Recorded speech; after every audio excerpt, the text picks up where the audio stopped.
భానుడి భగభగలతో ఓవైపు ప్రజలు తీవ్ర ఇబ్బందులు పడుతున్న సమయంలో ఒక్కసారిగా వాతావరణం మారిపోయింది.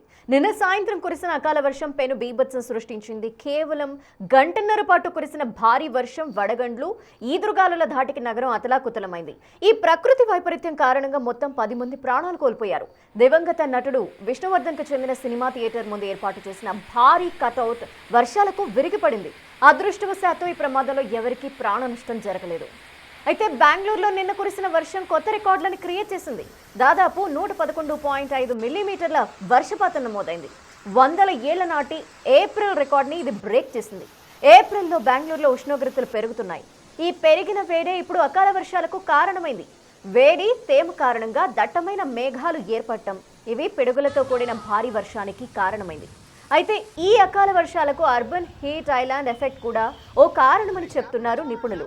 బెంగళూరు కాంక్రీట్ జంగల్గా మారటంతో వేడి పెరుగుతోందని, ఇది స్థానిక వాతావరణంలో మార్పులు తెచ్చి అకస్మాత్తుగా భారీ వర్షాలు కురిసేలా చేస్తోందంటున్నారు. గత కొన్ని దశాబ్దాల్లో బెంగళూరులో పచ్చదనం 88% వరకు తగ్గిపోవటం, చెరువులు ఆక్రమణకి గురికావటం వల్ల నగరం చల్లబడే శక్తి తగ్గిపోయిందంటున్నారు.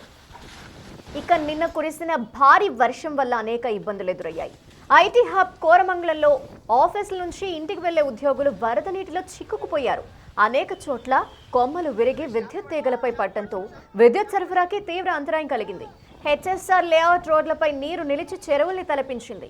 వైట్ ఫీల్డ్, మారతహల్లిలో వర్షం కారణంగా కిలోమీటర్ల మేర ట్రాఫిక్ జామ్ ఏర్పడింది. ఇలాంటి సీన్స్ రిపీట్ అయ్యే అవకాశాలు ఉన్నాయని నిపుణులు చెప్తున్నారు.